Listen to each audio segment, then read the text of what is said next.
မင်္ဂလာပါကျွန်တော်လက်ထော်ဘုတ်နော်ပါဆိုတော့ကျွန်တော်ယုံကြည်ခြင်းအကြောင်းကိုကျွန်တော်ပြောမှာဖြစ်တယ်ဆိုတော့ကျွန်တော်ပထမတော့ယုံကြည်ခြင်းအကြောင်းကိုကျွန်တော်ပြောခဲ့ပြီးပြီအဲ့ဒီယုံကြည်ခြင်းကတော့အကောင်းယုံကြည်ခြင်းဆိုတဲ့အကောင်းစင်ကြီးအောင်မှာကျွန်တော်အခြေခံယုံကြည်ခြင်းဆိုတဲ့အကြောင်းနဲ့ပတ်သက်ပြီးတော့ကျွန်တော်ယုံကြည်ခြင်းနဲ့ပတ်သက်ပြီးဘယ်လိုအခြေခံယုံကြည်ခြင်းရဲ့အခြေခံကဘယ်လိုယုံကြည်ရမလဲယုံကြည်ခြင်းကဘာလဲဆိုတဲ့အကြောင်းအရာနဲ့ပတ်သက်ပြီးကျွန်တော်အာတော်တော်လေးကျွန်တော်ပြောဖြစ်တယ်ဆိုတော့အဲ့ဒီအကြောင်းအရာကိုတကယ်လို့နားမထောင်ဖြစ်တဲ့ရင်ကျေးဇူးပြုပြီးတော့အဲ့ဒါကိုနားထောင်စေခြင်းနဲ့ဆိုတော့အဲ့ဒါကနှုတ်ကပတ်တော်ပေါ်မှာဘယ်လိုယုံကြည်ရမလဲဆိုတဲ့အရာကိုကျွန်တော်အာပြောပြထားတာဖြစ်တယ်ဆိုတော့ဒီကနေ့ကတော့အဲ့ဒီပုံမှာထပ်ဆင့်ပြီးတိဆောက်မဲ့အကြောင်းအရာဖြစ်တယ်အဲ့ဒါကတော့ဘာလဲဆိုတော့အာယုံကြည်တာတော့ယုံကြည်တတ်သွားပြီဆိုတော့နောက်တစ်ဆင့်ကဘာလို့ဆိုတော့ဒီကနေ့ကကျွန်တော်ပြောမယ့်အကြောင်းကတန်တရားအကင်းသောယုံကြည်ခြင်းအကြောင်းကိုကျွန်တော်ပြောမှာဖြစ်တယ်ဆိုတော့ယုံကြည်ခြင်းဆိုတဲ့series အောက်မှာခေါင်းစဉ်သေးလေးကတော့တန်တရားအကင်းသောယုံကြည်ခြင်းဖြစ်တယ်ဆိုတော့အဲ့ဒီအကြောင်းအရာကိုဘယ်လိုယုံကြည်ရမလဲယုံကြည်တဲ့ခါကျလည်းတန်တရားကင်းရှင်းနဲ့ဘယ်လိုယုံကြည်ရမလဲဆိုတဲ့အကြောင်းအရာတွေကိုကျွန်တော်ဒီကနေ့အတိအကပို့ချသွားမှာဖြစ်တယ်ဆိုတော့အာကျေးဇူးပြုပြီးတော့ကျွန်တော်နဲ့တူချမ်းစာကိုလေ့လာရအောင်ဖိတ်ခေါ်ရဲဆိုတော့အချိန်ရှိတဲ့အားရဆိုရင်ချမ်းစာအုပ်ယူအာ notebook တွေယူပြီးတော့အတူတူထိုင်ပြီးတော့ကျွန်တော်ဖတ်မဲ့ချမ်းစာတွေကိုအတူတူဖတ်ပြီးတော့ကျွန်တော်တို့နှုတ်ကပတ်တော်ထဲမှာအတူတူလေ့လာကြရအောင်လေ့လာနေရင်တန်းလန့်နဲ့ပဲဘုရားသခင်ကကျွန်တော်တို့ရောက်ချင်းစီတိုင်းကိုစကားပြောမယ်လို့လုံးဝယုံကြည်တယ်ထုပြမကသေးဘူးကျွန်တော်တို့တက်တာထဲမှာဘာလို့ဆိုတော့ဆာလန်ကျမ်းထဲမှာနှုတ်ကပတ်တော်ကိုစီလို့ရသူတို့အနာရောဂါကိုငြိမ်းစေတယ်လို့ပြောတယ်ဆိုတော့ကျွန်တော်ယုံကြည်တယ်ဒီနှုတ်ကပတ်တော်ဘုရားသခင်တမန်တရားကိုနားထောင်နေတဲ့ချိန်မှာတင်နေတန်ရှင်တော်ဝိညာဉ်တော်ဘုရားကအလုတ်လုတ်နေပြီလို့ကျွန်တော်လုံးဝယုံကြည်တာဖြစ်တယ်ဆိုတော့အာယုံဆိုင်ပြီးနားထောင်တယ်ကျွန်တော်နဲ့တို့ကျွန်တော်အခုပြောတဲ့အကြောင်းအရာနှုတ်ကပတ်တော်တွေကိုနားထောင်နေတယ်ဆိုရင်ကျွန်တော်ပြောပြမယ်တန်ရှင်တော်ဝိညာဉ်တော်ဘုရားမိတ်ဆွေအသက်တာထဲမှာလိုအပ်တဲ့အာဂျမ်းမာချင်းငွေရေးကြေးရေးတခြားကန္တမိတ်ဆွေရဲ့တက်တိုင်ကန္တအတီးတီးအားလုံးမှာတပြိုင်တည်းနဲ့အာတန်ရှင်တော်ဝိညာဉ်တော်ဘုရားကစပြီးအလုံးလုံးနေပြီဆိုတော့ကျွန်တော်လုံးဝယုံကြည်တာဖြစ်တယ်တုတ်တန်ကျမ်းမှာလည်းကျွန်တော်တို့ကိုပြောထားတယ်နှုတ်ကပတ်တော်ကိုရှာတွေ့တော့သူကအသက်ကိုတွေ့တယ်တဲ့တကူလုံးကျမ်းမာခြင်းအကြောင်းကိုတွေ့ရတယ်ဆိုတော့ကျွန်တော်တက်တာထဲမှာအခုအချိန်မှာပြင်လေဘုရားသခင်တန်ရှင်တော်ဝိညာဉ်တော်အဖြစ်အခုအချိန်မှာပြင်လေအလုံးလုံးနေတယ်ဆိုတော့ကိုကျွန်တော်လုံးဝ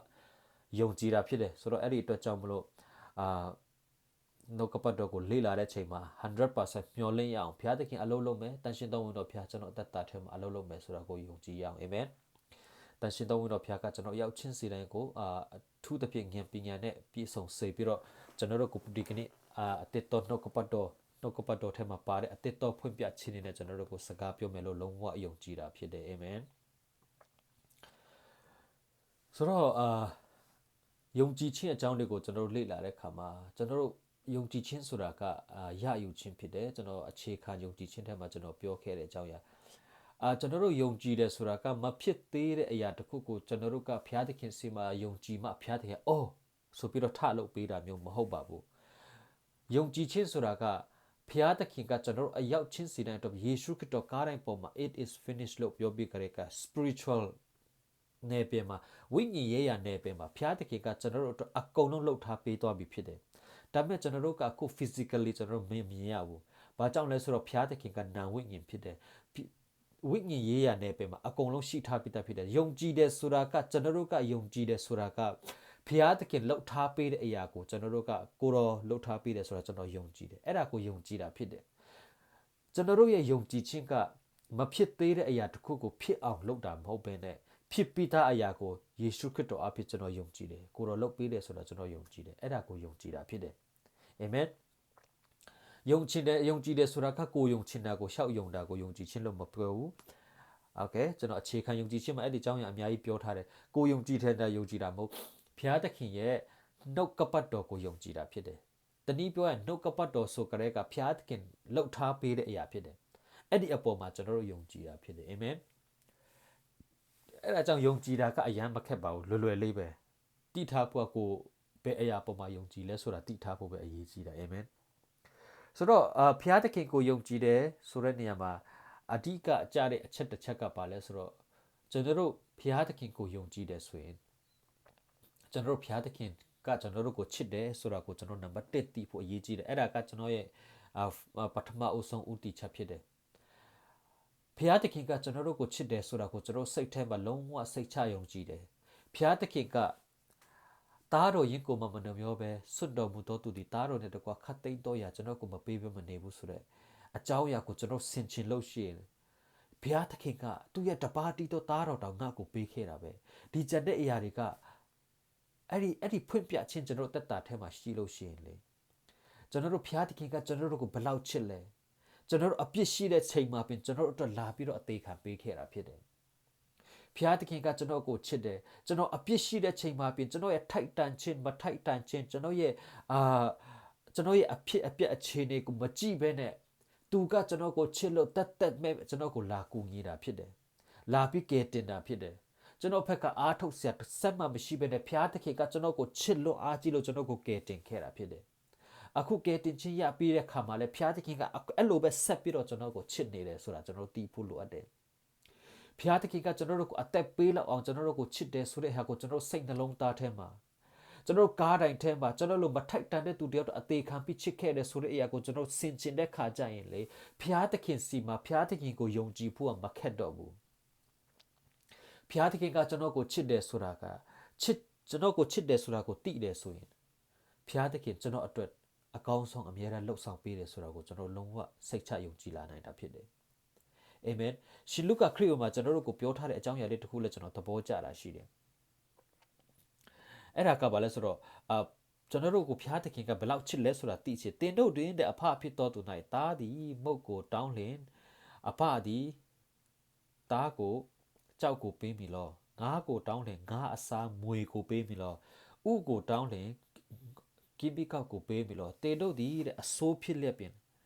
ကျွန်တော်တို့ကအဆိုးဖြစ်လက်ပဲကိုသားသမီးတွေကိုကောင်းတဲ့အရာကိုပေးတိုက်တိထက်ဘကဖျားတဲ့ခင်ကကျွန်တော်တို့ကိုပေးမှာမဟုတ်ဘူးလားဝေါအဲ့ဒီဂျမ်ပိုက်ကကျွန်တော်နှလုံးသားကိုတော်တော်တိုးထိစေတဲ့အရာဖြစ်တယ်အမြဲတမ်းကျွန်တော်သားသမီးတွေကိုအကောင်းပေးချင်အဲ့ဒီထက်ဘကကျွန်တော်ဖျားတဲ့ခင်ကသားတော်ရင်ကိုတောင်းမှမနှမျောတဲ့စွန့်တဲ့ဖျားတဲ့ခင်ကကျွန်တော်ကိုကောင်းတဲ့အရာတွေကိုပေးမယ်ဆိုတာကိုကျွန်တော်လုံးဝစိတ်ချယုံကြည်တာဖြစ်တယ်အာမင်ဆိုတော့ဖျားတခင်ရဲ့ချစ်ချင်းမေတ္တာပေါ်မှာကျွန်တော်အမြဲတမ်းယုံကြည်ရအောင်ခိုလုံရအောင်အာမင်ဟာလေလုယာဆိုတော့ဒီကနေ့အတွက်ကျမ်းပိုက်ကျွန်တော်တို့တွားရအောင်အခုပထမအဆုံးအနေနဲ့ကျွန်တော်တို့တရှိတော်ဝိတော်ဖျားကျွန်တော်ရောက်ချင်းစီတိုင်းပေါ်မှာစကားပြောမယ်လို့လုံးဝယုံကြည်တယ်ဆိုတော့ဒီကနေ့ကျမ်းပိုက်အတွက်ကျွန်တော်ပြောရအောင်ဒီကနေ့ကျမ်းပိုက်အတွက်ဒီကနေ့ကျွန်တော်လေ့လာရမယ့်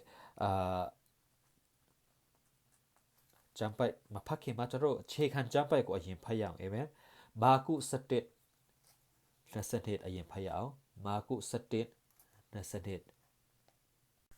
မာကု7 27ကျွန်တော်အဲ့ဒါကိုအရင်ဖတ်ရအောင်เนาะကျွန်တော်အဲ့ဒါပြီးမှကျွန်တော်သွားချင်တဲ့ကျွန်တော်ဒီကနေ့ဂျမ်ပိုက်တော့ကျွန်တော်ဖတ်ရအောင်အဲ့ဒါကယုံကြည်ခြင်းရဲ့အခြေခံဂျမ်ပိုက်ဖြစ်တယ်ဆိုတော့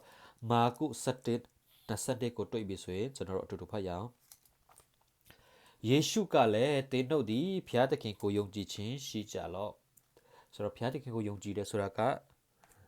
နှုတ်ကပတ်တော်ကိုယုံကြည်တာဖြစ်တယ်ငါမှန်ကဆိုသည်ကအချင်းသူသည်ယုံမှားသောစိတ်နဲ့ကင်း၍မိမိဆိုသည့်အတိုင်းဖြစ်ပြီးဟုယုံကြည်လျက်ထိုတောင်ကိုနေရာမှရွှေ့လော့ပင်လယ်၌ကျလော့ဟုဆိုလင်ထိုသူဆိုသည့်အတိုင်းဖြစ်လိမ့်မည်ကျွန်တော်တို့ကပြဿနာတွေကိုအမိတ်ပေးပြီးတော့ဒီထုတ်ရမှာဖြစ်တယ်အာမင်ထို့ကြောင့်ငါဆိုသည်ကတေတို့သည်စုကျေးဇူးကိုရမည်ဟုယုံကြည်သောစိတ်နဲ့ဆုတောင်းသမျှတို့ကိုရကြလိမ့်မည်ရလာမှကျွန်တော်တို့ကယုံကြည်မှာမဟုတ်ရလမရခင်ကလေးကဆုတောင်းပြီးကလေးကနှုတ်ကပတ်တော်ပေါ်မှာယက်တီကလေးကရပြီဆိုတာကိုယုံကြည်ရမှာဖြစ်တယ်အာမင်ဆိုတော့အဲ့ဒါဖြစ်တယ်ဒီကနေ့ကျမ်းပိုက်ကိုကျွန်တော်သွားရအောင်အဲ့ဒါကတော့ရှင်ယာကုပ်ဩဝါဒစာအခန်းကြီး1အခန်း9ရှင်ယာကုပ်ဩဝါဒစာအခန်းကြီး1အခန်း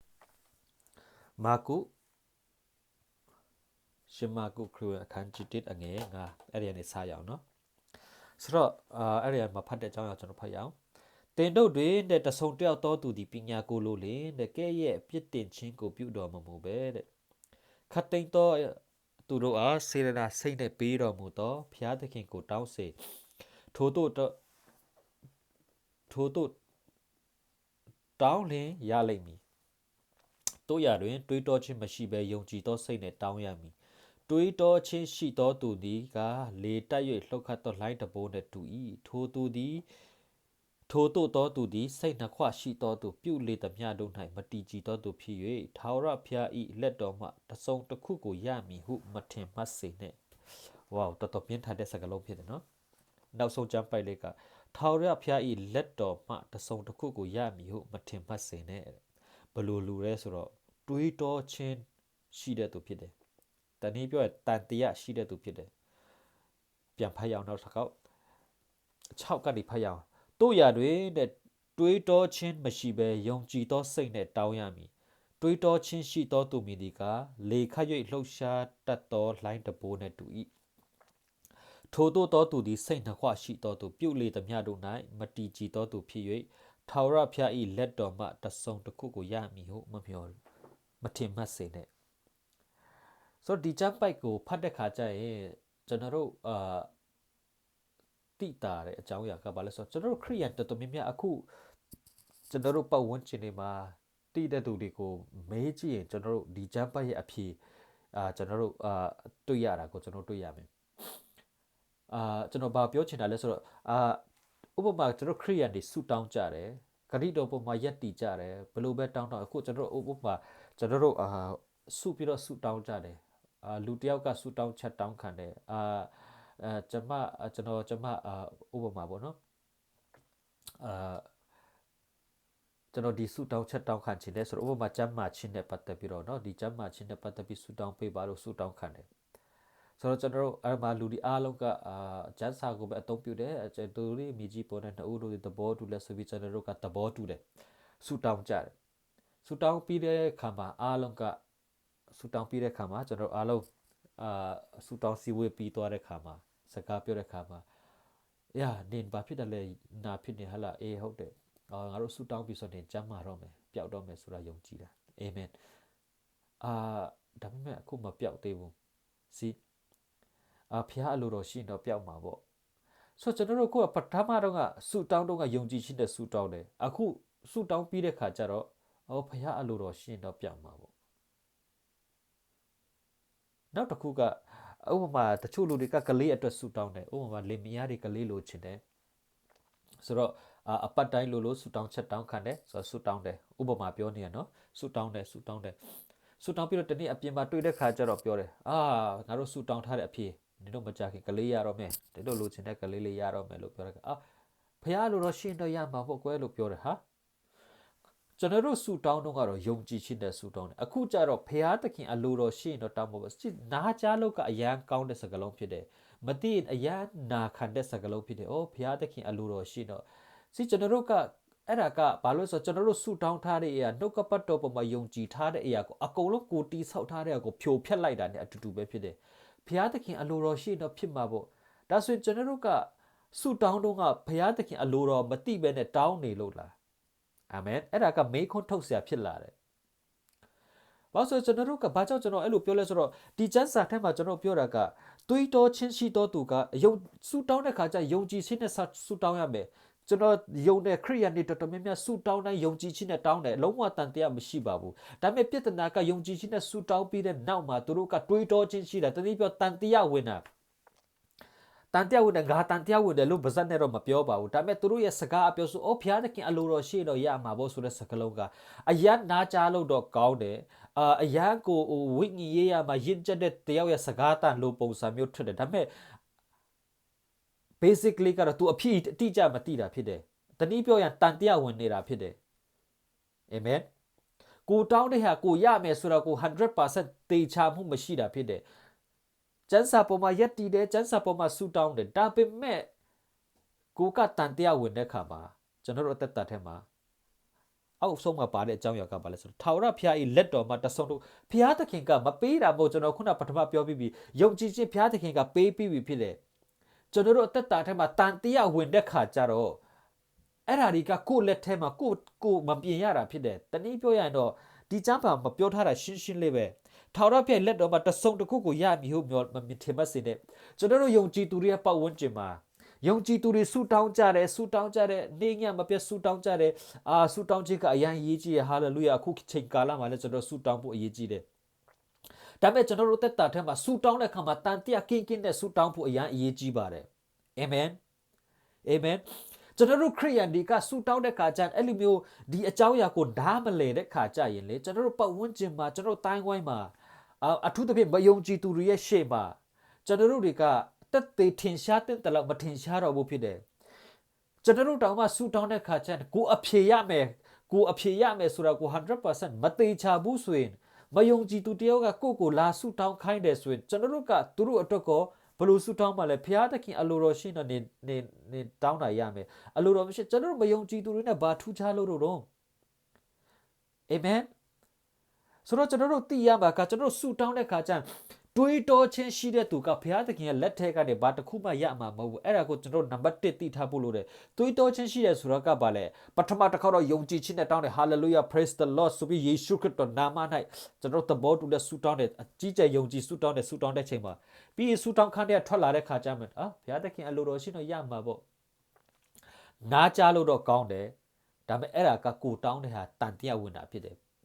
ကိုဆူတောင်းတဲ့အပေါ်မှာတန်တရားဝင်လို့ဒီမကောက်ဘုရားသခင်ကိုပါတန်တရားဝင်တာဖြစ်တယ်ဆူတောင်းတဲ့ခါကျယုံကြည်ခြင်းနဲ့တောင်းရမယ်ကျွန်တော်အခြေခံယုံကြည်ခြင်းနဲ့မှာအများကြီးပြောတာဘယ်လိုယုံကြည်ရမလဲယုံကြည်ခြင်းနဲ့တောင်းရမယ်ပြီးရင်ဘာလို့ရမလဲဆက်ပြီးတော့ယုံကြည်ရမှာဖြစ်တယ်အခြေအနေဘယ်လိုပဲဖြစ်ဖြစ်လိန်ပြောခိုင်းတာမဟုတ်ဘူးအခြေအနေဘယ်လိုပဲဖြစ်ဖြစ်ရပြီဆိုတာကိုယုံကြည်ရမယ်ငါယုံကြည်တယ်ဒီနှုတ်ကပတ်တော်ကဒီလိုပြောထားတယ်ဘယ်တော့မှပျောက်ပြတ်မှာမဟုတ်ကျွန်တော်ယုံကြည်တယ်ယုံကြည်ခြင်းနဲ့တောင်းရမှာဖြစ်တယ်အာမင်ဟာလေလုယာအဲ့ဒါကကျွန်တော်တစ်ပိုက်ပဲရှိသေးတယ်โอเคဆိုတော့ဒီပထမပိုင်းမှာကျွန်တော်သိချင်တာကဘာသိစေချင်တာပါလဲဆူတောင်းတဲ့ခါကျရင်ကိုတောင်းပြီးတဲ့ခါကျတန်တရားပြန်ပွင့်ပါနဲ့ဆူတောင်းပြီးနှုတ်ကပတ်တော်ပေါ်မှာရက်တည်တယ်ယုံကြည်ပြီးတော့တောင်းတယ်ဆိုရင်ရပြီဆိုတာကိုယုံကြည် that's it ပြီးသွားပြီအိုးဘုရားသခင်အလိုတော်ရှိမတိပါဘူးကွာရမလားဆိုတဲ့စိတ်မျိုးဆိုတော့နေမတောင်းတာကမတောင်းရင်ပိုကောင်းတယ်အေးပဲကိုတီဆောက်ထားတဲ့အိမ်ကိုကိုယ့်ဟာကိုပြန်ဖြိုချတာနဲ့အတူတူပဲဆိုတော့ဒီနေရာမှာအရေးကြီးလာတာကဘာလဲဆိုတော့ဘုရားသခင်ဆူတောင်းတဲ့ခါကျဘုရားသခင်အလိုတော်ကိုတိဖို့လိုအပ်လာတယ်အာမင်လက်ခံလားဘုရားသခင်အလိုတော်တိတဲ့ခါကျကျွန်တော်တို့ဘာတောင်းရမလဲဆိုတော့တိလာတယ်စိတ်ချရမယ်ဆိုတော့အဲ့ဒီအကြောင်းအရာကိုပါတဲ့ကျမ်းပိုက်နဲ့ကျွန်တော်သွားရအောင်အာမင်ကျွန်တော်ပြောပြမယ်ကျွန်တော်တို့ဒီဆူတောင်းတဲ့ခါကျယုံကြည်ခြင်းနဲ့ရဲရင်ခြင်းနဲ့ရမယ်ဆိုတာကိုယုံကြည်တဲ့စိတ်နဲ့တောင်းတဲ့သူဖြစ်ဖို့အရေးကြီးတယ်တခြားလူတွေလိုမျိုးဆူတောင်းတယ်ရဖို့မသေးချဘူးအဲ့လိုမျိုးဆိုဘာလို့တောင်းနေတော့မှာလဲအာမင်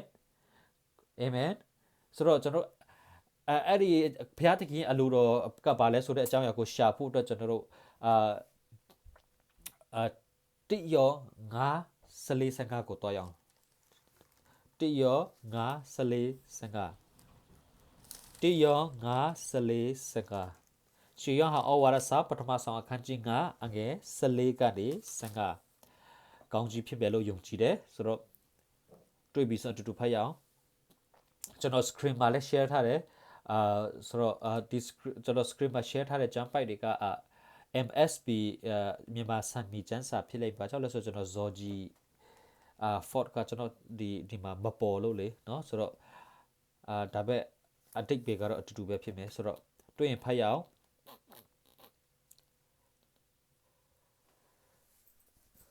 စလေကနေစကားငါတို့ဒီတဲ့ဖျားသခင်ထံတော်၌ရဲရင်ချင်းအကြောင်းမူကားတဲ့ငါတို့ဒီအလိုတော်တဲ့ရင်အဲ့မှာအလိုတော်ပါလာပြီနော်အလိုတော်နဲ့ညီတဆုံတစ်ခုသောစုကိုတောင်းလင်ဖျားသခင်ဓာကြောင်းတော်မူ၏စုတောင်းသမျှသောစကားတို့ကိုနားထောင်တော်မူသည်ကိုငါတို့သိလင်အထံတော်၌တောင်းသောစုကိုရမည်ဟုယုံကြည်ရဲ့ရမည်ဟုသိရကြယုံကြည်တာတော့သိတယ်တဲ့ဆိုတော့ဒီကျမ်းပိုက်မှာကျွန်တော်နောက်တစ်ခေါက်ပြန်ဖတ်ရအောင်ခုနဂျမ်ပတ်နဲ့ဒီနှစ်ခုက totally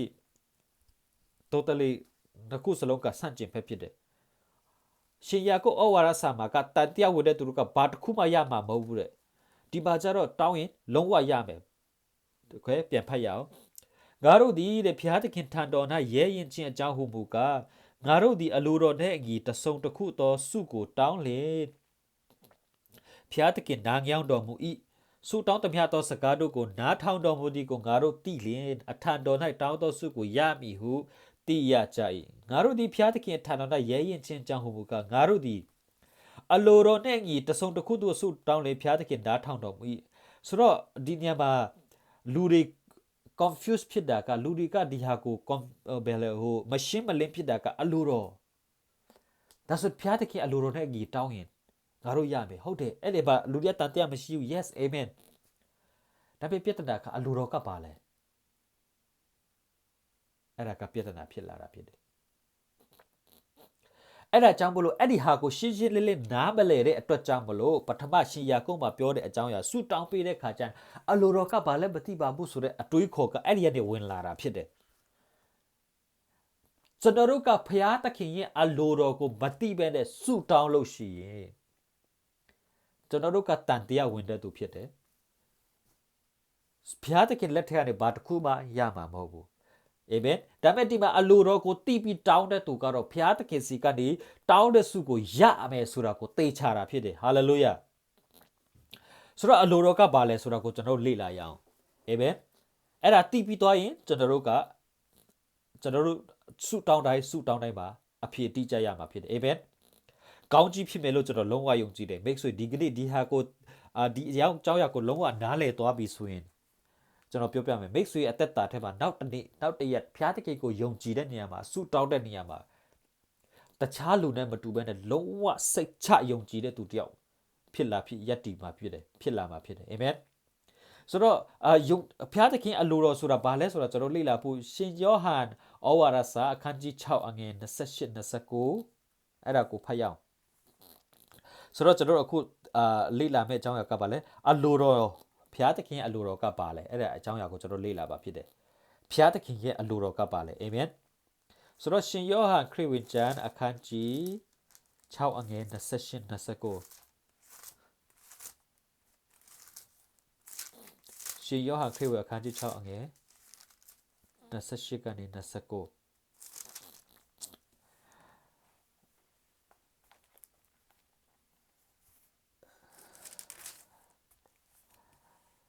โอเคအလိုတော်နဲ့ဒီတွေ့ပြီဆိုကျွန်တော်ဖတ်ရအောင်เนาะရှင်ယောဟန်ခရစ်ဝင်အခန်းကြီး6အငယ်28 29ထိုသူတို့ကလည်းဖျားသခင်ဤအလိုတော်နှင့်ညီသောအကျင့်ကိုကျင့်ခြင်းကအဘယ်သူပြုရမည်ဟုမေးလျှောက်ကြ၏ယေရှုကလည်းဖျားသခင်စီလွတ်တော်မူသောသူကိုယုံကြည်ခြင်းအကျင့်ကအလိုတော်နှင့်ညီသောအကျင့်တည်းဟုမိန့်တော်မူ၏ထပ်ပြောမယ်ယေရှုကလည်းဖျားသခင်စေလွတ်တော်မူသောသူကိုယုံကြည်ခြင်းအကျင့်ကအလိုတော်နှင့်ညီသောအကျင့်တည်းဟုမိန့်တော်မူ၏ဒီနေရာမှာဘေးခုံးကပါလဲအလိုတော်နဲ့ညီသောအကျင့်အခုကျွန်တော်လေ့လာနေတာကအလိုတော်နဲ့အညီဆုတောင်းခြင်းဖြစ်တယ်ဆိုတော့ဖျားသခင်စီကိုတောင်းတဲ့ခါကျရင်ကျွန်တော်တို့ကအလိုတော်နဲ့အညီဆိုတော့အလိုတော်နဲ့ညီဒီနေရာမှာကျွန်တော်တို့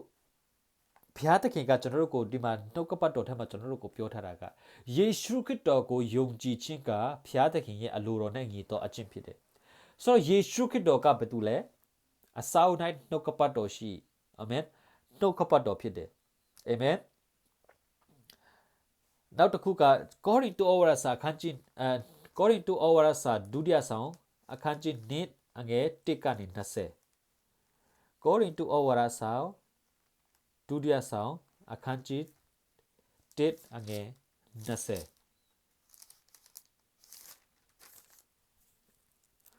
အဲ့ဒီမှာဘာပြောလို့ဆိုထိုသခင်မှာတဲ့ယေရှုခရစ်တော်ထဲမှာဖျားသခင်၏ဂတိတော်ရှိသမျှတို့သည်တဲ့ငါတို့အဖြစ်ဖျားသခင်ဘုန်းတည်ထင်ရှားစေခြင်းလုံးကဟုတ်မှန်၏ဟူ၍၎င်းအာမင်ဟူ၍၎င်းဖြစ်တည်းတဲ့ဆိုယေရှုခရစ်တော်ထဲမှာဖျားသခင်ရဲ့ဂတိတော်မှန်သမျှအားလုံးကဟုတ်မှန်၏ဟူ၎င်းအာမင်ဟူ၍၎င်းဖြစ်တယ်လို့ကျွန်တော်တို့ကိုပြောထားတာဖြစ်တယ်ဆိုဒီနေရာမှာကျွန်တော်ပြောချင်တဲ့ point ကပါကျွန်တော်ဒီနေရာမှာကျွန်တော်ပြောနေတဲ့ဟဲ့ကဖျားသခင်ရဲ့အလိုတော်ဆိုတာကပါလေအဖျားသခင်ရဲ့အလိုတော်ဆိုတာက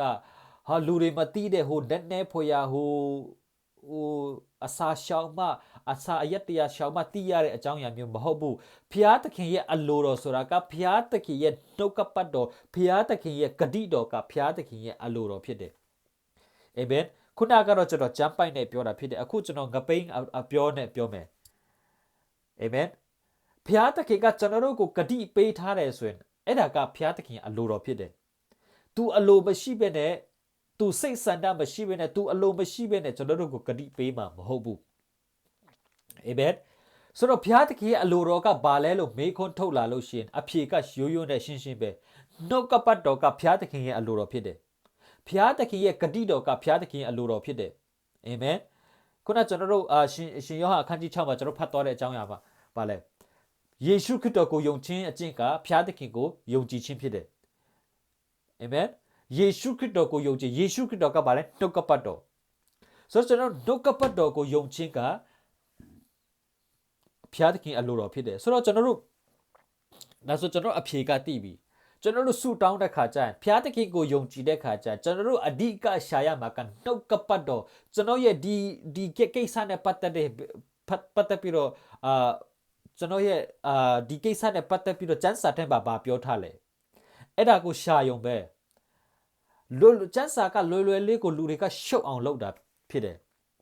ကျွန်တော်တို့လုပ်ရမှာကဒီကိစ္စဒီပြဿနာနဲ့ပတ်သက်ပြီးကျမ်းစာထဲမှာဘယ်လိုဖော်ပြထားလဲအဲ့ဒါကိုရှာမယ်ပြီးအဲ့ဒီကျမ်းပိုက်ကိုပုံပါယုံဖျားတခင်ကျွန်တော်ကိုဒီဟာပြောထားပြီးပြီဆိုတာကိုယုံကြည်ပြီးယေရှုတောင်းအဲ့ဒါဆိုဖျားတခင်ကျွန်တော်တို့ကိုနားထောင်မယ်လို့ကျမ်းစာထဲမှာပြောထားတာပဲရိုးရိုးနဲ့ရှင်းရှင်းပဲဖြစ်တယ်ကျွန်တော်လက်ခံတယ်တခါတလေကြာရင်ဖျားသခင်ရဲ့အလိုတော်ကိုစောင့်ရှောက်နားထောင်ရတဲ့အချိန်ခါတွေရှိတယ်တချို့ကိစ္စတွေဥပမာ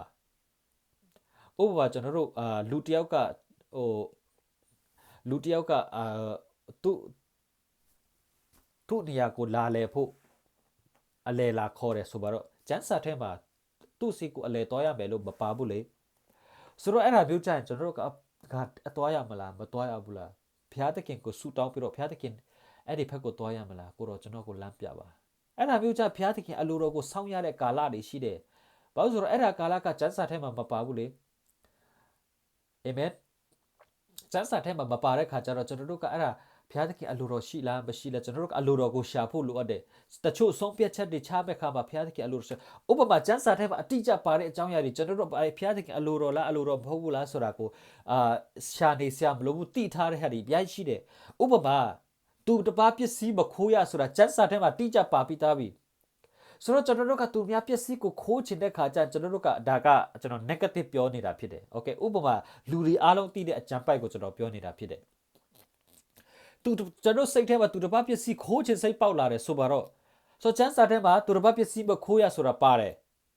ဆိုတော့ကျွန်တော်တို့ကဒါဖျားသခင်အလိုတော်လားဖျားသခင်ကကိုခိုးဖို့အလိုတော်ရှိလားမရှိဘူးလားစဉ်းစားစရာတောင်မလို့ချမ်းစာထဲမှာမခိုးနဲ့လို့အတိအကျပြောထားတယ်ဆိုတော့အဲ့ဒါကအလိုတော်ကဘာလဲဆိုတာရှင်းလေးပဲထို့အတူပဲခုနကတော့ negative ဖက်အခု positive ဖက်သွားရအောင်ကျမ်းမာခြင်းနဲ့ပတ်သက်တဲ့ဟာကျမ်းမာခြင်းနဲ့ပတ်သက်လာရင်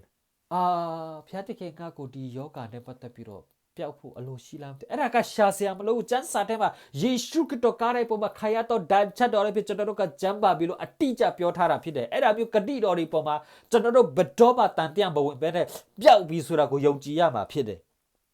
ကျမ်းစာထဲမှာတိကျကျပြောထားတဲ့ဟာမှာတမန်ကိုကျွန်တော်တို့ကတန်တရားကင်းရှင်းနဲ့နှုတ်ကပတ်တော်ပုံမှာယုံကြည်ရမှာဖြစ်တယ်အာမင်အာမင်တကယ်လို့ကျမ်းစာထဲမှာမပါတဲ့တချို့အကြောင်းအရာတွေရှိတယ်ခုနကကျွန်တော်ပြောထားပြီးပြီဆုံးဖြတ်ချက်ချရမယ့်ဟာတွေဥပမာအလုပ်အင်တာဗျူးရှိတယ်အလုပ်နှစ်ခုစလုံးကကျွန်တော်တို့ခေါ်နေတယ်နှစ်ခုစလုံးကိုလည်းလိုချင်တယ်ဘယ်ဟာကိုသွားရမယ်မှမသိဘူးနှစ်ခုစလုံးကိုလည်းသဘောကျတယ်ဆိုတော့အဲ့ဒါမျိုးကြရင်တော့ကျမ်းစာထဲမှာအလုပ်နှစ်ခုထဲမှာ A မကြိုက်ရင် B ကိုရွေးပါဆိုတဲ့အကြောင်းအရာကျမ်းစာထဲမှာမပါဘူးဆိုတော့အဲ့ဒါမျိုးကြရင်ဘုရားသခင်ကျွန်တော်ကိုလမ်းပြပါကိုတော်ကကျွန်တော်ရဲ့တိုးထိန်ဖြစ်တယ်ကိုတော်ကျွန်တော်ကိုဆင်းရဲမခံစေချင်ဘူးဆိုတော့ကျွန်တော်တို့အကောင်းဆုံးတော်လမ်းကိုရွေးချယ်မယ်ဆိုတော့ကိုကျွန်တော်သိတယ်ကိုတော်ကျွန်တော်ကိုလမ်းပြပေးပါအဲ့ဒါမျိုးကြရင်တော့ဘုရားသခင်အလိုတော်ကိုရှာရမယ့်ကန္တာတွေရှိတယ်ခရိယန်တွေက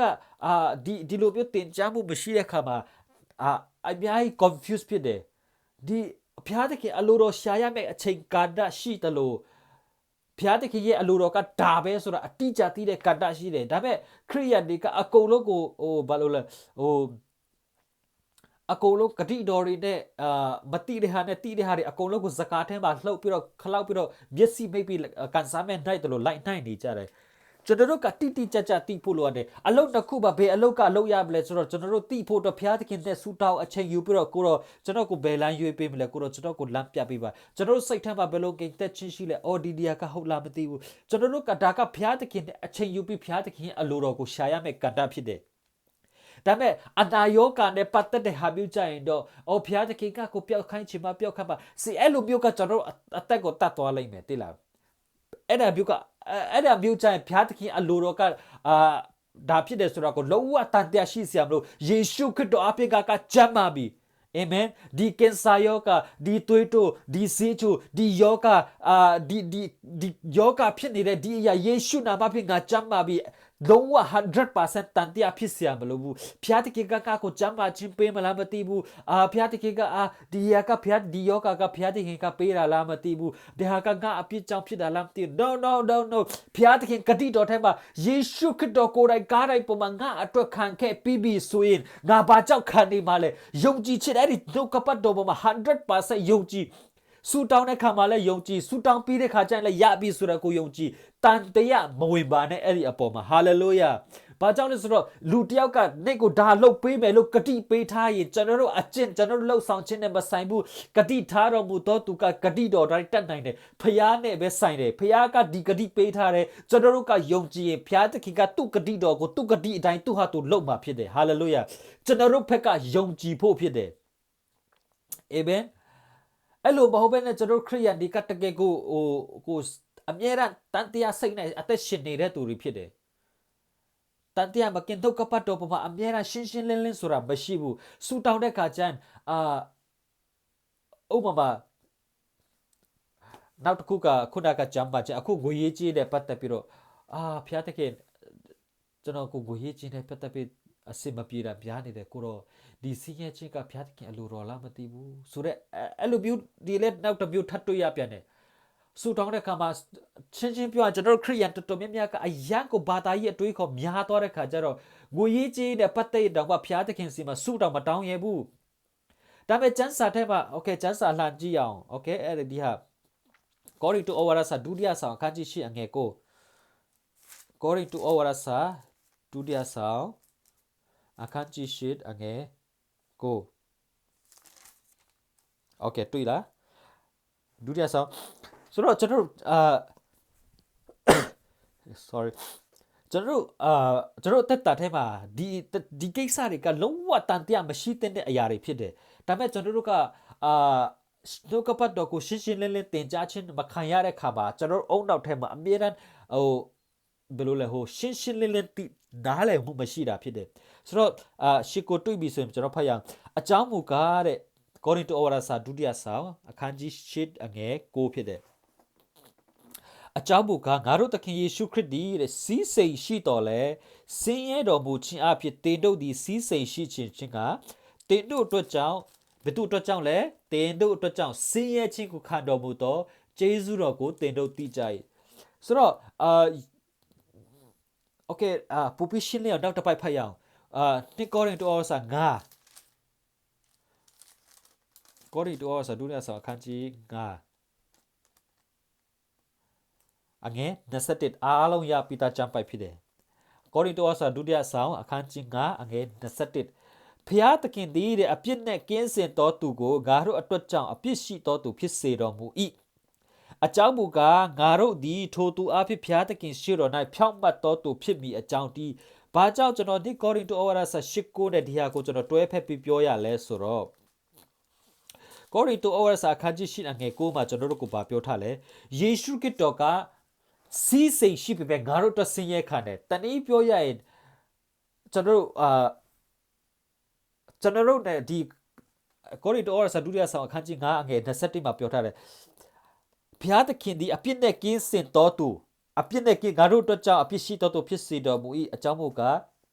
ငါတို့သည်ထိုသူအဖြစ်ဖျားသခင်ရှိတော်၌ဖြောင့်မတ်တော်သူဖြစ်မိအကြောင်းတည်းဆိုလိုတာကဘာလဲဆိုတော့ယေရှုခရစ်တော်ကကျွန်တော်တို့နဲ့တူနေရာလဲပေးလိုက်တာဖြစ်တယ် spiritually physically ဝိညာဉ်ရေးရမှာရောခန္ဓာရေးရမှာရောအာမင်တချို့တွေဒီကြပိုက်ဖြစ်ဖတ်တဲ့ခါကျအိုး garoka wigi ya ma pyamba to no ni according to our shiko ba ba chang le Yesu Kitto ka bema sin ye khan ya le ka dai po ma chono to sin ye khan ya da phit de chono ka bie ji po ma chono pyo chin da ka according to now to pai thap phaya okay chono yong ji tu ri atat ta ma belo ne ya mle so amen တကယ်လို့ငွေရေးချင်းတဲ့ပတ်သက်ပြီးဖျားတခင်ရှိမှရဲရဲရင်စုမတောင်းရဲတာတွေဘာတွေရှိတယ်ဆိုရင်ကောရိတိုဩရစာဒုတိယစာအခန်းကြီး8တဲ့အငယ်8နဲ့9ကိုဖတ်ကြည့်ပါโอเคအာကောရိတိုဩရစာဒုတိယစာအခန်းကြီး9အငယ်9ကိုဖတ်ရအောင်သူဤဖြောင်းမချင်းတို့သည်အစင်မြတ်တည်တတ်ဟုလာသည်ခေယုံကြည်သူတွေကိုဖျားတခင်ကဘလို့နေအသက်တာထဲမှာဘလို့နေဖို့အလိုရှိလဲဆိုတာတင်တို့သည်တဲ့အရာရာ၌၃လောက်သောဥစ္စာအမျိုးမျိုးအစဉ်ရှိ၍ကောင်းသောအကျင့်အမျိုးမျိုးအထုသဖြင့်ပြည့်စုံပြီးကြောင်းအမျိုးစုံသောမင်္ဂလာကျေးဇူးနှင့်အထုသဖြင့်ပြည့်စုံစေခြင်းကဖျားသခင်တတ်နိုင်တော်မူ၏ဆိုတော့ဖျားသခင်အလိုရှိတဲ့အရာကကျွန်တော်တို့အသက်တာထဲမှာဘုရားသခင်အလိုရှိတာကဘာလဲဆိုတော့အရာရာ၌၃လောက်သောဥစ္စာအမျိုးမျိုးအစဉ်ရှိပြီးတော့ဥစ္စာရှိမယ်ပြီးအဲ့ဒီဥစ္စာတွေကဘာလဲကောင်းသောအကျင့်အမျိုးမျိုးနဲ့အထူးသဖြင့်စီးတဲ့ဥစ္စာရှိမှကောင်းသောအကျင့်ကိုလှုပ်ဆောင်လို့ရတာဖြစ်တယ်အာမင်အထူးသဖြင့်ဒီခေတ်ဒီကာလမှာကျွန်တော်တို့တပားကိုကူညီခြင်းပတ်စံမရှိကူညီလို့မရဘူးငွေရေးကြီးမရှိကူညီလို့အဆင်မပြေဘူးသူများကိုပေးကမ်းဖို့ကူညီဖို့ဆိုတာကကို့မှာအရင်ရှိမှရမယ်ကို့မှာအရင်ရှိဖို့ဆိုတာကကို့စီကိုဖျားသခင်ကကောင်းကြီးပေးမှရမယ်ဒါပေမဲ့ကျွန်တော်တို့ကဖျားသခင်ရှိမှရဲရဲရင်ရင်နဲ့ငွေရေးကြီးနဲ့ကိစ္စနဲ့ပတ်သက်ပြီးဖျားသခင်ရှိမှမတောင်းရဘူးဆိုရင်ဒီဂျမ်ပိုက်ဒီကျွန်တော်တို့တက်တာထဲမှာပြည့်စုံလာမှာမဟုတ်ဘူးအာမင်ဆိုတော့ဂျမ်မာချင်းနဲ့ပတ်သက်ရင်တော့တော်တော်များများကတိတ်ပြီးတော့ငင်းခုံမှာမဟုတ်ဒါပေမဲ့ငွေရေးကြီးနဲ့ပတ်သက်လာကျွန်တော်စိတ်ထဲမှာအမြဲတမ်းမရှင်းမလင်းဖြစ်တယ်အဲ့ဒါကြောင့်ကျွန်တော်ပြောပြချင်တယ်ကျွန်တော်ခရိယန်ဘာတမကငွေရေးကြီးနဲ့ပတ်သက်ပြီးတော့စင်ရဲနေဖို့ဖျားသခင်အလိုတော်မဟုတ်ဒါပေမဲ့ကျမ်းစာထဲမှာပါတာကကျွန်တော်တို့ကယေရှုခရစ်တော်အတွက်ကြောင့်ညှင်းဆဲခြင်းခံရမှာဖြစ်တယ်အာမင်ကျွန်တော်တို့ကိုယေရှုခရစ်တော်ရဲ့နာမတော်ကြောင့်လူတွေကကျွန်တော်တို့ကိုပုတ်ခတ်မယ်ပြောဆိုမယ်ကျွန်တော်တို့ကိုယေရှုနာမအဖြစ်ကျွန်တော်တို့ကိုစင်ရဲခြင်းခံရမယ်ဒါပေမဲ့ကျွန်တော်တို့ကငွေရေးခြင်းနဲ့ပတ်သက်ပြီးစင်ရဲခံဖို့မဟုတ်ဘူးအဲ့ဒါကိုရှင်းရှင်းလင်းလင်းနားလည်စေခြင်းနဲ့ယေရှုအတွက်စင်ရဲခံခြင်းနဲ့ဒီလောကစင်ရဲခြင်းတွေကမတူဘူးလောကစင်ရဲခြင်းဆိုတာကကြိမ်ချင်းဖြစ်တယ်ယေရှုခရစ်တော်ကကားတိုင်းပေါ်မှာကျွန်တော်တို့အတွက်စင်ရဲခံပြီးသွားပြီကျွန်တော်တို့ကိုကြိမ်ချင်းတဲ့ကနေရွေးနှုတ်ခဲ့တာဖြစ်တယ်အဲ့ဒါကကြိမ်ချင်းဖြစ်တယ်ယေရှုခရစ်တော်အတွက်စင်ရဲခံခြင်းကအဲ့ဒါကကျွန်တော်တို့ကောင်းကြီးမင်္ဂလာဖြစ်တယ်โอเคရှုပ်သွားပြီထင်တယ်ကျွန်တော်ပြန်ပြောပြမယ်လောကစင်ရဲခြင်းကအဲ့ဒါကကြိမ်ချင်းဖြစ်တယ်โอเคတကယ်လို့နားမလည်ဘူးဆိုရင်တရားဟောရကျမ်း28 16ကနေ61ကိုဖတ်ကြည့်လောကမှာနေတဲ့စင်ရဲခြင်းကကြိမ်ချင်းဖြစ်တယ်အာမင်အဲ့ဒါကိုယေရှုခရစ်တော်ကကျွန်တော်ခုနကျမ်းစာဖတ်သွားတယ်နိကောရိတိုရှစ်ကိုမှာကျွန်တော်ဗာယေရှုခရစ်တော်ကငါတို့ကိုစာခံခဲ့ပြီးသွားပြီဆိုတော့ကျွန်တော်တို့ကယေရှုခရစ်တော်အဖြစ်ချမ်းသာတော်သူဖြစ်တယ်အခုကျွန်တော်တို့ယေရှုခရစ်တော်အတွက်ချမ်းသာတော်သူဖြစ်တယ်ယေရှုခရစ်တော်၌ကျွန်တော်တို့ကချမ်းသာတော်သူချမ်းသာတော်သူဖြစ်တယ်အရာရာ၌သုံးလောက်သောဥစ္စာရှိပြီးတော့ကောင်းသောအကျင့်မျိုးမျိုးနဲ့တတ်ဆွမ်းနိုင်တော်သူဖြစ်တယ်လူတွေကိုကူညီနိုင်တော်သူ missionary တွေကိုထောက်ပံ့နိုင်တော်သူငွေရေးကြေးနဲ့ပြည့်စုံလူတွေကိုကူညီနိုင်ဖို့ငါနဲ့ငါအိမ်သားတော့ပဲအဲ့ဒါကိုပြောတာမဟုတ်လောဘနဲ့ချမ်းသာနေတာကိုကျွန်တော်ပြောနေတာမဟုတ်ဘူးကျွန်တော်တို့လူတွေကိုကူညီနိုင်ဖို့ဒီမှာကျွန်တော်တို့ရဲ့ချမ်းသာကြွယ်ဝခြင်းကဘာအတွက်လဲဆိုတော့ကောင်းသောအကျင့်အမျိုးမျိုးနဲ့ပြည့်စုံဖို့အတွက်ဖြစ်တယ်အာမင်ဆိုတော့အဲ့ဒါကယေရှုခရစ်တော်ကကြိမ်ချင်းတဲ့ကနေကျွန်တော်ရွေးနှုတ်တဲ့ရဖြစ်တယ်အခုယေရှုခရစ်တော်အတွက်ဆင်းရဲခံခြင်းကပါလဲဆိုတော့ကျွန်တော်တို့အခုချိန်ထိလည်းကျွန်တော်တို့တွေ့ရတယ် missionary တွေကဘာတော်မှာအသက်ခံနေရတယ်အပြောဆိုခံနေရတယ်အာမင်တချို့ pastor တွေအသက်ဆုံးပြီးတော့အလုပ်လုပ်နေရတယ်အဲ့ဒါတွေကယေရှုခရစ်တော်အတွက်ကျင်းဆဲခံရတာဖြစ်တယ်အခုကျွန်တော်တို့ဒီလိုမျိုးနိုင်ငံမှာနေရတာကယေရှုခရစ်တော်အကြောင်းပြောလို့တောင်းကျွန်တော်တို့ကိုဘယ်သူမှဘာမှလာပြောမှာမဟုတ်ဘူး။ဘာကြောင့်လဲကျွန်တော်တို့ကကျွန်တော်တို့ရှေ့မှာဘိုးဘွားတွေကကျွန်တော်တို့အကိုစားဒီသူတို့ရဲ့ပခုံးပေါ်မှာကျွန်တော်တို့ရက်တီတာဖြစ်တယ်သူတို့တွေခံခဲ့ပြီးပြီဖြစ်တယ်ဆိုတော့ကျွန်တော်တို့ကသူတို့အပေါ်မှာရက်တီတာဖြစ်တဲ့အတွက်ကြောင့်ကျွန်တော်တို့အခုဒီအမေရိကမှာ ကျွန်တော်အနည်းဆုံးတော့ကျွန်တော်ရှိတဲ့နေရာမှာယေရှုအကြောင်းပြောလို့ဘယ်သူမှကျွန်တော်ကိုပုတ်ခတ်မှာမဟုတ်ဘူးအာမင်ဒါပေမဲ့တချို့ဒေတာတွေမှာနေရာဒေတာကဘာပေါ်မှာတချို့အခြားနေရာမှာယေရှုခရစ်တော်အတွက်ဆင်းရဲခံတဲ့ကဏ္ဍတွေအများကြီးရှိတယ်ဥပမာယေရှုခရစ်တော်အတွက်ဆင်းရဲခံတယ်ဆိုတာကဥပမာတချို့အစရာတွေရှိတယ်မိသားစုကိုထားခဲ့ပြီးတော့ဟို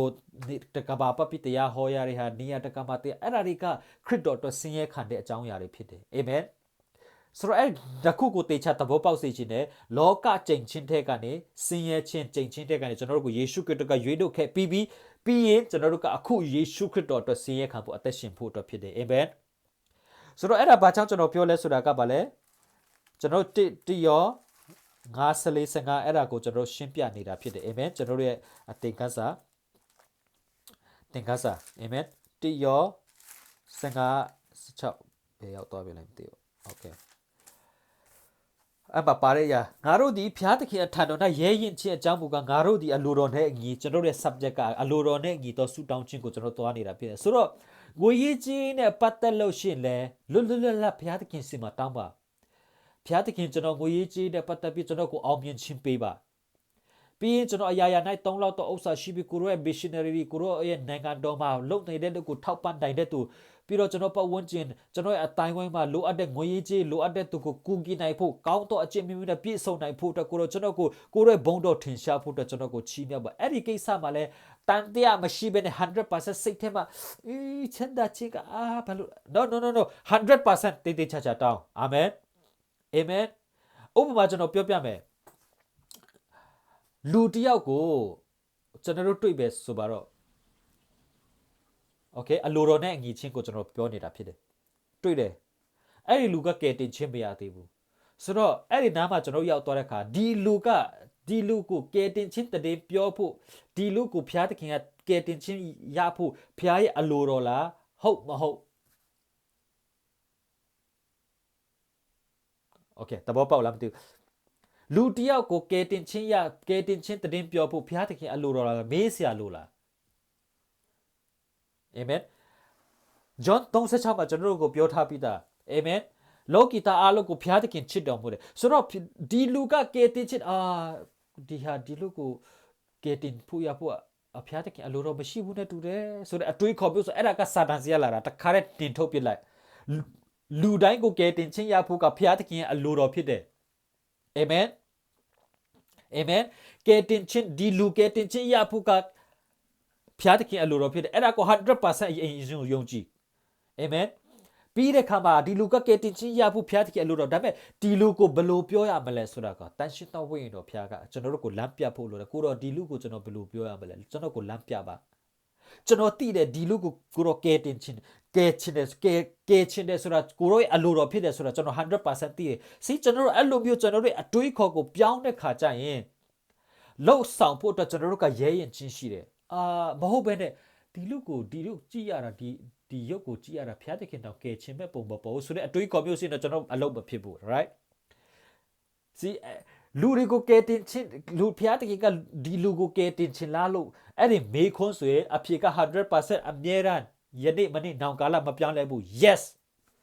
လူတွေကိုဖျားတကယ်ကဲတင်ချင်းတယ်အဲ့ဒါမျိုးအမြဲတမ်းတန်တရားမရှိရဘူးအာမင်ဆိုတော့အဲ့ဒါကဖျားတကယ်အလိုတော်ရှိလားဒီလူကိုကဲတင်ဖို့အဲ့ဒါကြောင့်ကျွန်တော်တို့မြေကြီးစွန့်တောင်ဖျားတကယ်ဧဝံဂေလိတရားပြောဖို့ကျွန်တော်တို့ကိုစေလွတ်တယ်ဆိုတာပါလေဖျားတကယ်အလိုတော်ကလူတွေကိုကဲတင်ချင်တာဖြစ်တယ်ဆိုတော့အဲ့ဒါနဲ့ပတ်သက်ပြီးစိတ်ထဲမှာတန်တရားရှိတာတွေဘာတွေဖြစ်တယ်ဆိုရင်ဒါဒီနေ့နောက်ဆုံးဖြစ်ပါစေအာမင်ကျွန်တော်လူတယောက်ကိုကဲတင်ချင်းတရင်ပြောချင်တယ်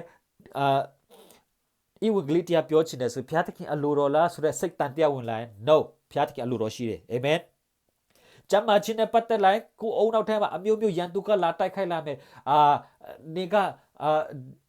နေအဖေမေနေအမျိုးတွေနေဟိုဘိုးဘွားဘေဘင်အတောက်ဆုံးတော့အာဒမ်စီပြန်ရောက်သွားတယ်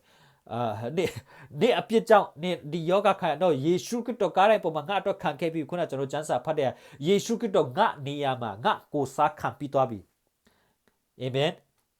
ဖျားသခင်ကကျွန်တော်နဲ့ယေရှုခရစ်တော်နဲ့ကိုနေရာလဲပေးလိုက်ပြီငါကကျမ်းမာတော်သူဖြစ်တယ်ယက်သူကငါရဲ့ဒီအနာရောဂါကျမ်းမာခြင်းကိုလာပြီးတော့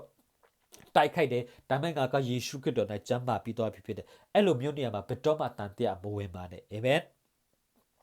Amen အခုဒီကောင်းကြီးဖြစ်လားဆိုတော့ခုနကျမ်းစာကိုပြန်ဖတ်ရအောင်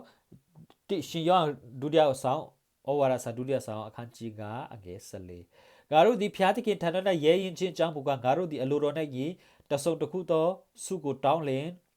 တဆုံတစ်ခုသောစုကိုတောင်းလင်တဆုံတစ်ခုသောကျွန်တော်တို့အသက်တာထဲမှာဘာလိုအပ်လဲ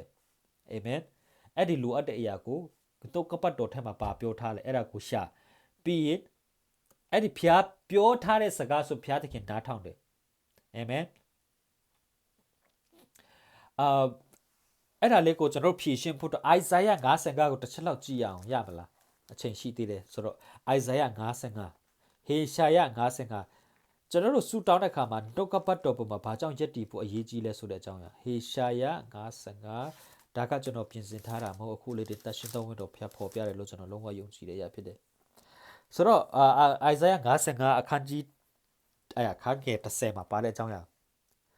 30မိုးရေနဲ့မိုးပွင့်သည့် Isaiah 55 30ကနေကျွန်တော်ဖတ်သွားမှာဖြစ်တယ်30လောက်ကိုဖတ်ရအောင်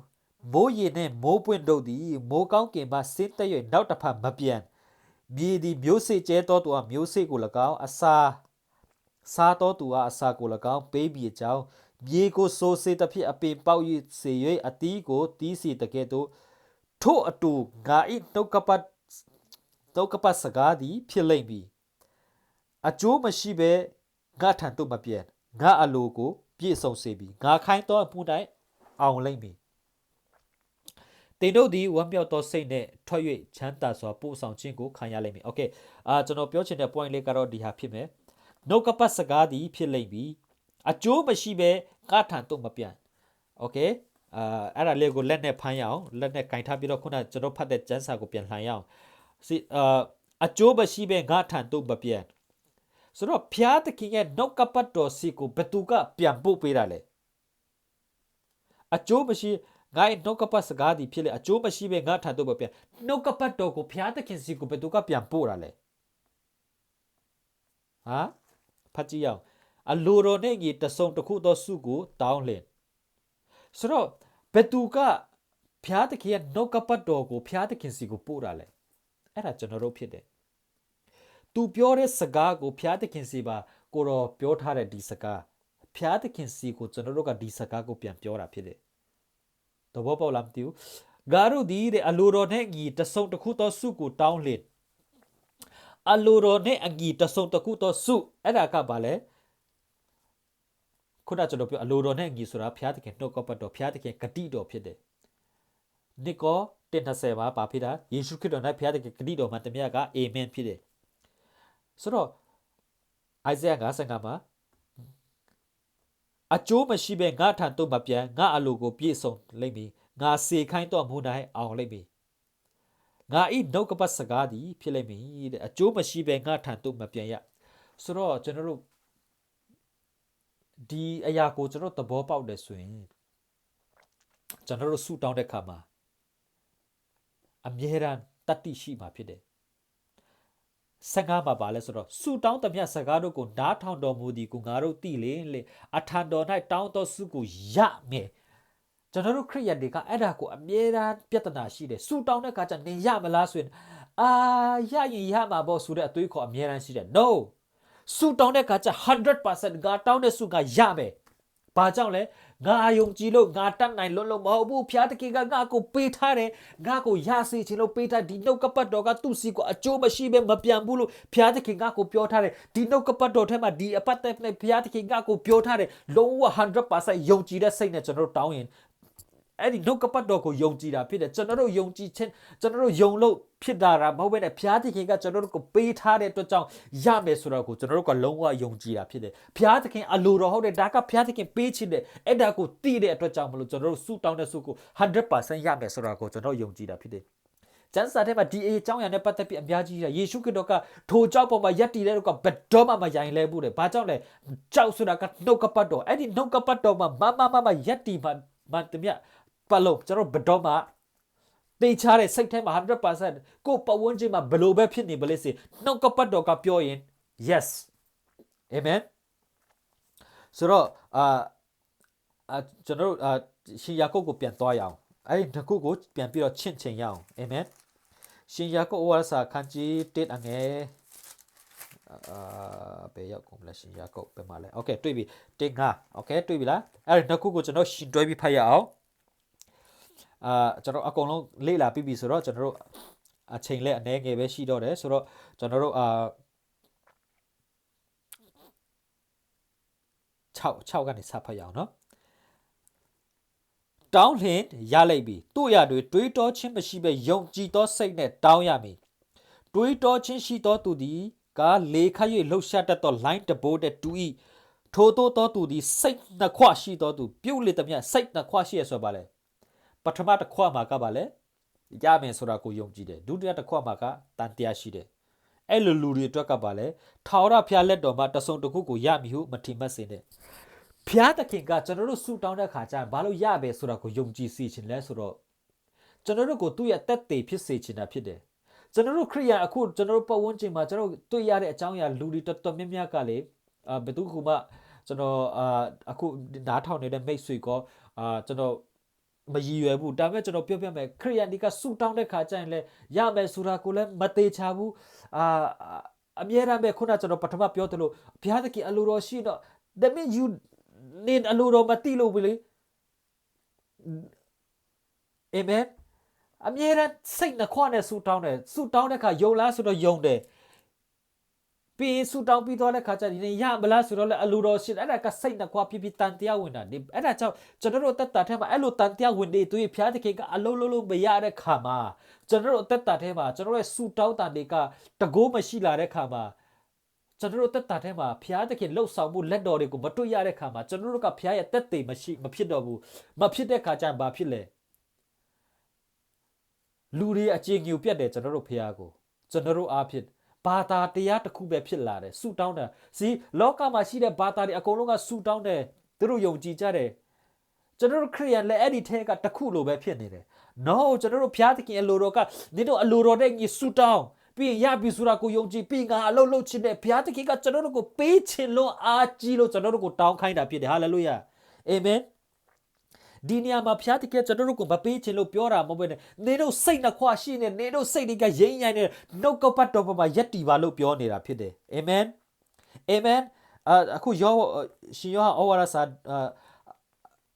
ာပထမဆုံးအခန်းကြီး14ကိုဖတ်ရအောင်ငါတို့ဒီဖျားသခင်အထာတော်၌ရဲရင်ချင်းအကြောင်းပကစီဖျားသခင်စီကိုရဲရင်နဲ့တိုးဝင်တာဖြစ်တယ်အလိုတော်ရှိလားမသိဘူးဆိုတဲ့အသွေးခေါ်မျိုးမဟုတ်ဘူးရဲရင်ဖျားသခင်ကိုတော့နှုတ်ကပတ်တော်ထဲမှာကိုတော့ဒီလိုပြောထားတဲ့အတွက်ဂျေဇုတင်တယ်ဟာလေလုယာကျွန်တော်ပထမတစ်ခေါက်ပြောသွားတဲ့အကြောင်းအရာကိုပြန်နားထောင်ကြည့်ပါတဆုံတခုသူကိုတောင်းလေဖျားသခင်တွေနားထောင်တော့မယ်တေချာတဲ့ကျွန်တော်ဆူတောင်းတဲ့ခါကျငါကဖျားသားသမီးဖြစ်တယ်ငါတောင်းရင်ဖျားသခင်ပေးမယ်ဆိုတော့ကို 100% ယုံကြည်တယ်ယုံကြည်တဲ့စိတ်နဲ့တောင်းပြီးအဲ့ဒီတောင်းတဲ့ဆုကိုလည်းရမယ်ဆိုတာကိုလည်းယုံကြည်ဘယ်အပေါ်မှာယုံကြည်ရမလဲနှုတ်ကပတ်တော်ပေါ်မှာဖျားသခင်အလိုတော်ရှိတယ်ဆိုတာကို 100% သိတဲ့သူဖြစ်ရမယ်ဟာလေလုယ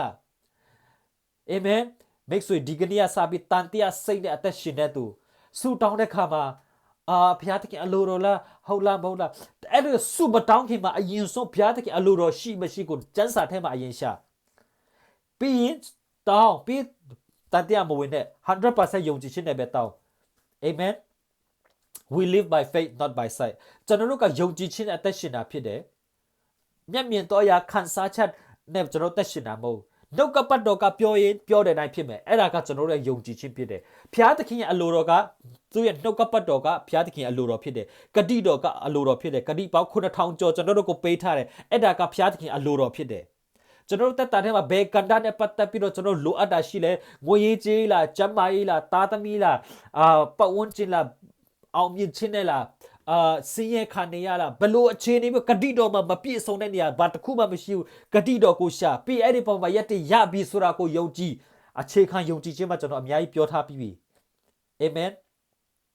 100% ယုံကြည်တန်တရားစိတ်နဲ့အသက်ရှင်ဆူတောင်းပြီးအချိန်ကုန်လေပင်ပန်းမခံပါနဲ့မိတ်ဆွေကျေးဇူးပြုပြီးတော့အာမင်ဘုရားသခင်ကကျွန်တော်တို့အသက်တာထဲမှာရလတ်နဲ့အသက်ရှင်ခြင်းစေခြင်းတာဖြစ်တယ်ကျွန်တော်တက်တာထဲမှာကျွန်တော်တောင်းနေဆိုဘုရားသခင်နှုတ်ကပတ်တော်ကိုအကျိုးမရှိဘဲနဲ့မဖြစ်စေခြင်းမို့ဘုရားသခင်သူ့ရဲ့နှုတ်ကပတ်တော်ကိုအကျိုးရှိစေသူခစေခိုင်းတဲ့အဖို့မှာ နှုတ်ကပတ်တော်ကနင့်ကိုကျမ်းမာစေပြီလို့ပြောတဲ့ဟာစကားကိုဖျားသခင်အဲ့ဒီသူစေခိုင်းတဲ့အမှုကိုအောင်မြင်စေခြင်းတဲ့ဖျားသခင်ဖြစ်တဲ့အိုင်ဇာယ55:10မှာအာမင်တန်တရားမဝင်ပါနဲ့အာမင်နှုတ်ကပတ်တော်ပေါ်မှာယက်တီပါနှုတ်ကပတ်တော်ပေါ်မှာခုနကျွန်တော်ပထမပြောပြီးပြီတချို့ကိစ္စတွေကအလုတ်ကိုင်း AB ရွေးချယ်ရမယ့်နေရာမှာစံစာတဲ့မှာအဲ့ဒါမပါဘူးအဲ့ဒီအတွက်အဲ့ဒီဟာတွေကတော့အလိုတော်ကိုစောင့်စားရရရှိတယ်ဒါမဲ့ကိစ္စကျွန်တော်တို့ရဲ့69.99ရာခိုင်နှုန်းတော်တော်များများကဘုရားသခင်ဂတိပေးထားပြီးသားဖြစ်တယ်အာမင်ဟာလေလုယာကောင်းကြီးဖြစ်လားကောင်းကြီးဖြစ်လားဖြစ်တယ်လို့ကျွန်တော်လုံးဝယုံကြည်တယ်ကျွန်တော်ယုံကြည်တဲ့မိတ်ဆွေဒီကနေ့ဒီနှုတ်ကပတ်တော်တင်ကြားခြင်းကမိတ်ဆွေတက်တာထဲမှာလုံးဝကောင်းကြီးဖြစ်မယ်လို့ကျွန်တော်ယုံကြည်တယ်ရှင်ယာကုပ်ဩဝါဒစာပထမဆောင်ပထမဆောင်တော့ဖြစ်တယ် sorry ရှင်ယာကုပ်ဩဝါဒစာ1:5နဲ့တရော54အဲ့ဒီအကြောင်းအရာနဲ့ပတ်သက်ပြီးကျွန်တော်ဒီကနေ့ study လုပ်သွားတယ်ဆိုတော့ make ဆိုဒီကနေ့ကစပြီးတော့တန်တရားစိတ်နဲ့ဆူတောင်းတဲ့သူမဟုတ်ပဲနဲ့ယုံကြည်ခြင်းနဲ့ရမယ်ဆိုတဲ့ဟာကိုစိတ်ချလက်ချနဲ့ဆူတောင်းတဲ့သူဖြစ်ဖို့ဘုရားသခင်ကောင်းချီးပေးပါစေဟာလေလုယာနောက်ဆုံးအနေနဲ့ကျွန်တော်ထပ်ပြီးပြောချင်တယ်ကျွန်တော်တို့ယုံကြည်တယ်ဟုတ်တယ်ဒါပေမဲ့ကျွန်တော်တို့ရဲ့ယုံကြည်ခြင်းကကျွန်တော်တို့ပုံမှာမူတည်တာမဟုတ်ဘဲနဲ့ကျွန်တော်တို့အမြဲတမ်းသိရမှာကကျွန်တော်တို့ပြည့်စုံလို့ကျွန်တော်တို့လုံနိုင်လို့ကျွန်တော်တို့ယုံကြည်နိုင်လို့မဟုတ်ဘဲနဲ့ဖျားသခင်ကကျွန်တော်တို့ကိုချစ်လွန်းလို့ကျွန်တော်တို့ကိုပေးချင်လွန်းအားကြီးလို့ကျွန်တော်တို့ကိုယုံကြည်ခိုင်းတယ်ဆိုတာကိုပြန်ပြီးတော့ဆက်လက်ပြီးသဘောပေါက်စစ်ချင်တယ်ကျွန်တော်တို့ကယုံကြည်တာကလွယ်လွယ်လေးပဲနှုတ်ကပတ်တော်ကိုရှာပြီးယုံကြည်လိုက်အောင်ပဲဒါပေမဲ့ကျွန်တော်တို့အဲ့လိုယုံကြည်ခွင့်ရဖို့အတွက်ယေရှုခရစ်တော်ကလွန်ခဲ့တဲ့နှစ်သက်တောင်မှာအဖိုးအခပေးခဲ့တာဖြစ်တယ်ကျွန်တော်တို့အတွက်ကတော့အခမဲ့ဖြစ်တယ်ဒါပေမဲ့ယေရှုခရစ်တော်ကအဖိုးအခပေးပြီးတော့ကျွန်တော်တို့အတွက်လှုပ်ဆောင်ပေးခဲ့တဲ့အရာဖြစ်တယ်အာမင်တခါတလေကျကျွန်တော်တို့ယုံကြည်တဲ့ခါကျရင်ကျွန်တော်တို့ကဟေးငါယုံကြည်နိုင်တယ်ငါလောက်နိုင်တယ်ဆိုတဲ့ပြီးတော့ကျွန်တော်တို့ဒီကိုယ့်ရဲ့ယုံကြည်ခြင်းပေါ်မှာအယံကိုမာနတက်တဲ့ချိန်တွေရှိတယ်။ No တကယ်တော့ကျွန်တော်တို့ယုံကြည်နိုင်လွန်းလို့ကျွန်တော်တို့တက်တာထဲမှာဖြစ်နေတာမဟုတ်ပဲနဲ့ဖျားသခင်ကကျွန်တော်တို့ကိုပေးလို့ဖြစ်တယ်။ယုံကြည်ရတော့အခွင့်ကိုရတာဖြစ်တယ်။ဂျေဇုတော်ဖျားသခင်ကျွန်တော်တို့ယေရှုခရစ်တော်ကားတိုင်းပေါ်မှာကျွန်တော်တို့အတွက်အဖိုးအခပေးခဲ့ခြင်းကြောင့်ဒါကျွန်တော်တို့ကအခုလိုမျိုးတုတ်ကပတ်တော်ကိုရှာပြီးယုံကြည်နိုင်တယ်။အာမင်ကျွန်တော်ပြောချင်တာကမိတ်ဆွေကိုယေရှုခရစ်တော်အယံချစ်တယ်။အသွေးတော်နဲ့ဝယ်ယူထားတာဖြစ်တယ်။ကျွန်တော်အမြဲတမ်းပြောတယ်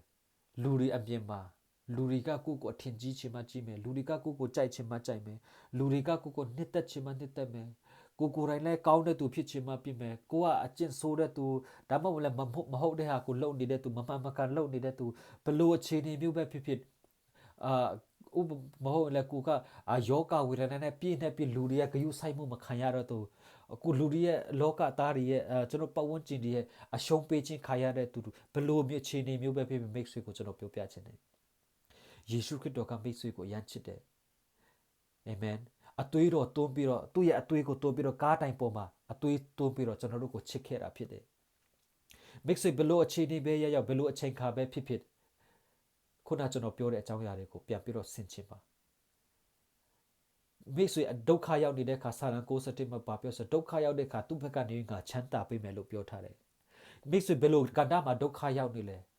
ဲအပေါင်းတင်တယ်လားကျမ်းမာခြင်းတယ်လားငွေရေးကြေးတယ်လားဘယ်လိုကဏ္ဍမျိုးပဲဖြစ်ကျမ်းစာထဲမှာအဲ့ဒီကဏ္ဍနဲ့ပတ်သက်တဲ့အရာကိုရှာအာမင်ပြီးရင်အဲ့ဒါကိုယုံကြည